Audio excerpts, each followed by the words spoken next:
Hello everyone, my name is Ariel Buzetto, and this is the first of a series of interviews that we will be publishing on our YouTube channel, and I am delighted to kick off the interviews with today's discussion. So today we will discuss the IISS Shangri-La Dialogue, Asia's premier defense summit that is taking place in Singapore this weekend. Today's guest is Dr. Philip Shetler-Jones.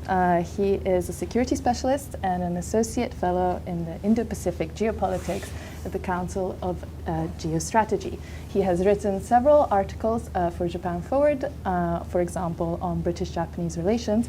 Thank you so much for joining us today. Thank you, Ariel. And congratulations on making it into Japan, because I know right now it's a little bit of a Thank you. Yes, I've been lucky to come, and it's very nice to be visiting again after 3 years. Yeah, and I heard that you enjoyed your trip to Kyoto and so on, so hopefully Yes. we can discuss this maybe later. But let's dive straight into it. It's been 8 years that the Japanese Prime Minister hasn't given the keynote speech at the Shangri-La Dialogue, and so maybe for people who haven't been following what this summit is about, what is it about, and what is special about this time's edition? Well, the Shangri-La Dialogue is now actually reached its 20th birthday. So the meeting we had just this weekend was 20 years since the first one. It's missed a couple because of COVID, so it had to cancel twice. So the last meeting that they had in person was 2019. Mm-hmm. But it's really the major security conference for this region. Mm-hmm. Even before people talked about Indo-Pacific, it was really the main event for people concerned with security, all the way from sort of the Indian Ocean through to the Pacific. Mm-hmm. It has, I think on this occasion, a number slightly below what it had been in some previous years. Mm-hmm. So 575 delegates from 59 countries, including 32 ministers. Mm-hmm. And the Shangri-La is really special in that it brings defense ministers together in large numbers. Mm-hmm. And that's something I think every security conference would love to do. Mm-hmm. But Shangri-La has a very strong record of getting ministers, and not just ministers who are usually used to meeting each other, but for example, as in this case, ministers from China meeting with, say, for example, Prime Minister Kishida and some of the other ministers from countries who wouldn't normally have arranged summits. So it's a very, very good opportunity for networking and for pulling off quick diplomatic wins without going through all of the heavy lifting of arranging sort of specific meetings. I think the Singapore Defence Minister called it the Mount Everest of speed dating for security conferences. It sounds like it's a big deal then in the sector. So let's talk about Prime Minister Kishida's keynote speech, and he mapped out basically his vision of peace in the Indo-Pacific. But could you tell us a little bit what are the key takeaways from his speech, and what is Japan's positioning?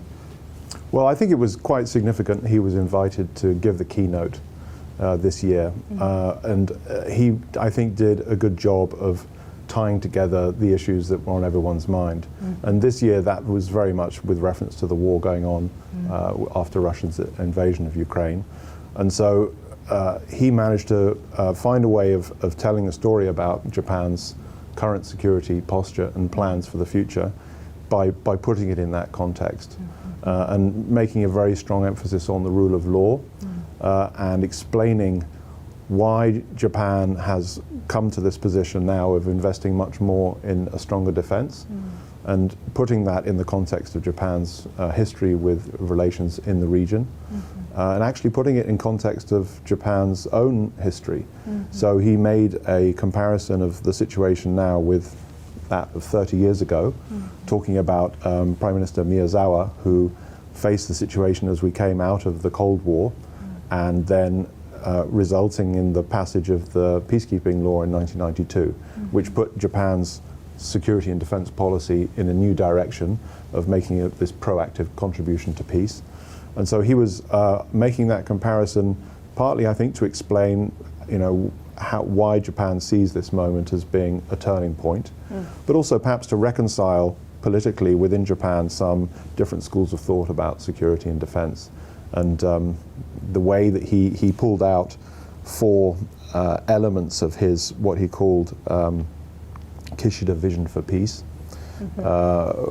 Really, you could see as a way of reconciling different points of view among Japanese security thinkers on more realism or more, Japan as a peace-loving nation.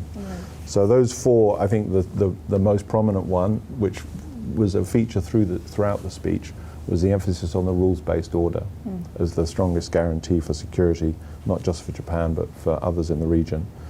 The second one was that, as I say, Japan's plans to enhance its own security, and that's partly putting more resources into defense itself, but also what he called a multi-layered security cooperation, but with the US as the linchpin. Right. So that's very much keeping US as the major feature in Japan's network, but implying that, of course, it goes beyond that to other countries as well, and he talked about those countries. The third was the principle of moving towards a world without nuclear weapons. Again, he made reference to his background, Hiroshima, and he drew attention to the risks that are brought up by the way that Russia is referring to the use of nuclear weapons in a threatening way, and so highlighting that this is a real danger if the idea starts to grow that nuclear weapons can be used. And then the final one was really strengthening the United Nations, UN Security Council reform, noting that Japan has just been elected onto the Security Council as a non-permanent member, and that was also tied to the other aspect of international cooperation of economic security, which has been also one of his, or one of the innovations that's really taken off under his leadership.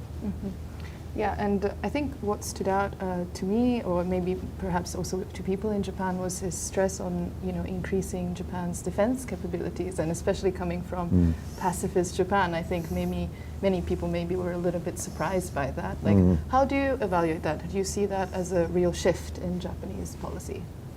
I think it is a big shift. It's a shift from that principle, which was to not go too much beyond 1%.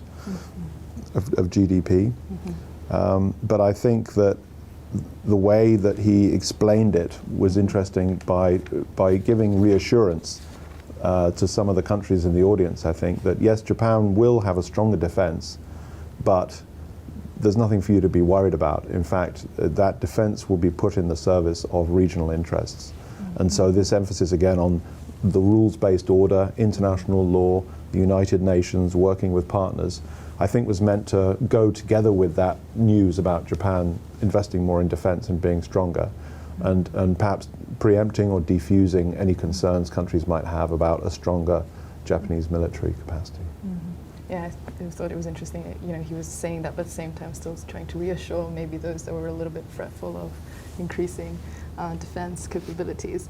The other thing that was obviously central in this time's summit were the tensions between the U.S. and China, or as I saw in one of the headlines on the articles that were published between yesterday and today, the U.S.-China fireworks, as they were saying.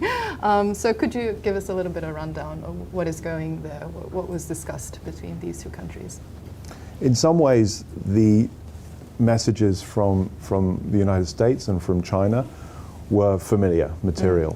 And so the message from the United States was, we're here to maintain the rules-based order in the region, which is the most important way of securing all our interests. And we are just sticking with the policies that have served us and the region well.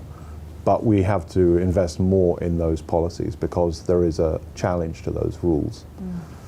The other point, which not only the American representative made, but many others too, including President Zelensky, who as he does with some of these conferences now, same with Munich, he came in by video conference for 10 minutes and spoke to the audience, linking what's happening between Russia and Ukraine to the security environment in Asia. And so the American line was, this shows what can happen. And I think that's also a similar point that Prime Minister Kishida has made before, that today's Ukraine could be tomorrow's in East Asia. And so that was something that the American side was saying, if you don't invest in deterrence adequately, then you're inviting the kind of problems that we have in European security. And so that was a very consistent message with that of Japan. And I think there was an implication that when we saw that deterrence failed in Ukraine, we should draw conclusions from that, not to let that happen. And the case which people most often reference in that sense is Taiwan. So Taiwan should receive the means to defend itself before the conflict might start. And that was also the point that I think even President Zelensky's speech sort of pointed to, but not in too overt a way. So in your opinion, it's much of the same material, but did you see any shift in the language, like, or any sort of hints of what we can expect going forward, like in the sort of relations between these two countries? Well, in some ways there was good news, I would say. It wasn't all fireworks and bashing each other. So the occasion provided an opportunity for the defense ministers of China and the United States to have their first face-to-face meeting. Right. And that ability to do the diplomacy at Shangri-La is one of the things that makes it special. And I think it should be noted as a takeaway from this conference as well, that by and large the China and US messages were just a repetition of previous ones, but with it was a somewhat an opening to diplomacy being restored. And some channels between defense ministers. And of course, that we're only able to see a portion of the conversations that went on, because this is also the meeting where a lot of behind closed doors meetings also happen. But the other one that's in the same category, I would say, was the trilateral meeting between the representatives from South Korea, Japan, and the United States.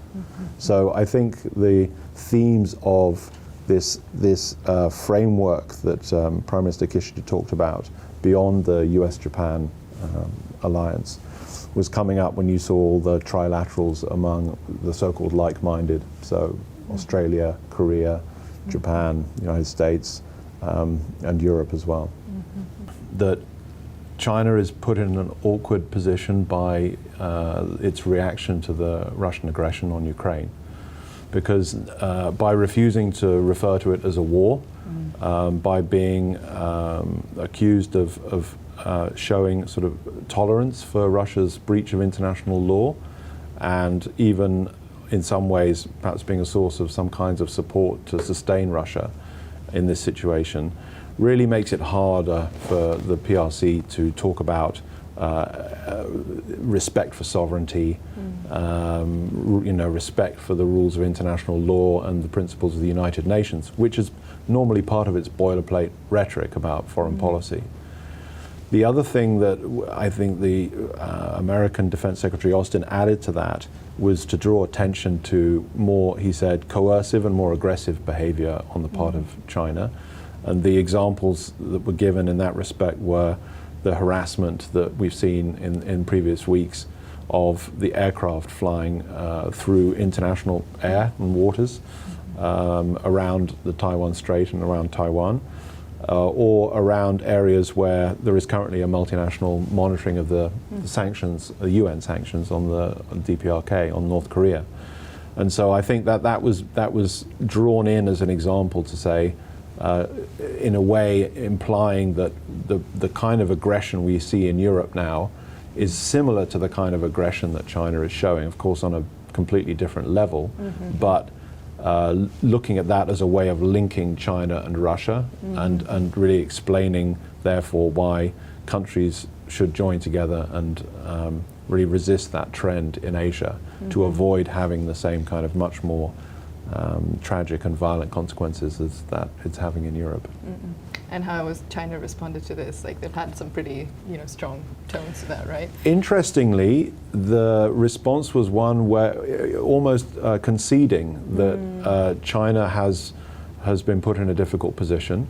So the defense minister who spoke earlier today was saying that, in fact, that China had not given support to Russia, and also that they support the sovereignty of Ukraine, and so I think there was some slight adjustment of the China position, saying that we are against this war, nobody wants this war, we want the war to end, but not really able to go further than that in terms of making a direct condemnation of Russia or explaining China's position as a Security Council member in the face of this sort of very flagrant abuse. And what about China's sort of behavior in the Indo-Pacific, and so for example the East China Sea and so on? Like, what did China say about that? Well, mostly using the Taiwan part of the situation to emphasize that we won't start a war, but if people try and split Taiwan from China, then they will fight to the end. So in some ways a very heavy message of deterrence, really, to say that if people try and support the tendency of Taiwan to declare independence, then that would be a cause for war, and it would be a war where China really fully committed itself. And so that's a strong message, I think. There was an interesting question in the period after the Chinese defense minister spoke, where somebody really, I think, put their finger on it by saying, what would be the position of China if Taiwan doesn't declare independence? Would they respect the status quo? Really, asking, well, are you only going to go to war if there's a declaration of independence or splitting? And it wasn't directly answered, but it actually put together with the comments from the United States and the other things that China said, it actually was somewhat reassuring, I think, that the messages were clear, which is everyone seems to want the status quo, although the way that they talk about it being sustainable or acceptable are a little bit different. But it seems to be in everyone's immediate interest to maintain that status quo. Although the Chinese behavior, on a tactical level, on the level of these air intercepts, is very dangerous, and sooner or later there will probably be some kind of accident, and then we'll be back in the situation we were in the early 2000s. Remember, where an American aircraft was brought down in similar sorts of circumstances. So I guess if we had to draw a conclusion from all that you said, maybe not an immediate shift from the status quo, but everybody's still watching this situation really closely. I think so, and everyone is now focused on it in a new light because of what's happened with Russia and Ukraine. And so that's cast a new light, and I think it's slightly raised the credibility of the idea that, as President Zelensky said, if you're going to support a victim of aggression, you need to do it before the war starts. You don't want to be waiting until after it's too late. Tell us a little bit about maybe what were the other highlights as well, because you mentioned, for example, briefly Zelensky and then the trilateral meeting between South Korea and so on, but is there anything else that jumps out to you as well about what went on this weekend in Singapore? One of the themes that got due attention after a long time was something else that's been in the news, which is the situation that islands in the South Pacific, Micronesia, Melanesia, Polynesia, are facing with their security, and the way that they have been courted successive visits by senior delegations from the People's Republic of China, as well as Australia and the US. And they were represented, the speaker from Fiji was a particularly strong performance, I would say, in making some key points about their perspective, which is that they don't want to be chosen by or adopted by any kind of single outside partner. They will talk to everybody, but at the same time, their principal concerns are not geostrategic in origin. Their main security concerns are the effects of climate change and rising sea levels, and so that is going to be the way that those dialogues and networks connecting with those countries develop in the future. And so that was I would say a new ingredient, and that sort of leavened the atmosphere somewhat, because it was something fresh and it was something with a somewhat sort of positive direction. The other one, I would say that a couple of things went slightly under the radar. For example, there was an announcement of a Japan-Singapore defense industry agreement, or at least the beginning of a diplomatic process that would result in that. There was also an announcement by the Minister of Defense from South Korea that they will also be increasing their investment in their defense. Unfortunately, there was expected to be a senior speaker from the European Union in the form of the High Representative Josep Borrell, but unfortunately he was taken with COVID shortly before the event, and so we were denied the chance to hear the European view from his perspective. But I'm sure IISS will arrange a suitable follow-up opportunity for him before too long. The other thing I found curious was the relative invisibility of India at the meeting. And there have been senior speakers from India in the past, and considering the attention that's been drawn to differences between the Indian position on the Russian war and that of, say, Japan and other countries, including Quad countries, I think leaves some expectation there to hear from India. So I think it was interesting that it wasn't there. And also I tried to look at the transcript of Prime Minister Kishida's speech for a reference to India and Japan's partnership, and I wasn't able to find it. There was none, no. But interestingly, the US did mention India, so I also... Quite warmly. Yes. So I was also actually quite curious about that. Like, I wondered why, there wasn't... India seemed a bit outside of the limelight, I suppose. I mean, speaking of the first part of your question, I think that's what a lot of the people will go there for, is the little things that you can pick up on, and then you have the opportunity in between sessions to gossip with other enthusiasts and specialists and tease out some of the things that might look like a small line in a speech and not very important, but as time goes by and analysts sort of bring that out, only sometimes days or a week or two after the event you really get a full feeling for the main messages, the developments that it brought out. Because as you mentioned, it's actually, and when we were talking before this interview, it's a little bit of a unique summit, right? The Shangri-La dialogue. It's relatively informal, you were saying, and so actually there's a lot of opportunities to exchange information. Is that correct? Yes, I mean the venue is very appropriate, I'd say, because it creates a rather civilized kind of environment for informal chats, and there's always enough space to sit and have a coffee between sessions and speak without having to raise your voice over the crowd. So they control the scale very well, I would say. The meetings themselves are very well organized logistically, and I think the main thing is that they consistently get high-level speakers, and people in the region doing defense and security see this as one of the main opportunities to communicate their messages. And because they have almost the full set of relevant leaders, it's an excellent opportunity to bounce ideas off each other and see how others react to the position you're taking. What do you think we can expect going forward in terms of security in the Indo-Pacific, seeing what was discussed at this summit? I think the overall trend is one of countries increasingly coming together around this idea that the foundations of the rules-based order need more investment. There are frameworks and venues for making that investment together, and the countries around the region are increasingly looking for ways of cooperation, and that runs all the way from things that we're familiar with seeing, like joint operations at sea, more and more complex military exercises, but also things like defense technology research and development. And I think that one of the main messages from the United States this year was they've listened carefully to what people have been telling them in the region, and they understand that they've got areas of cooperation where they can do more, and now they're really to share some of the advantages that they have in the military scene with their friends and allies.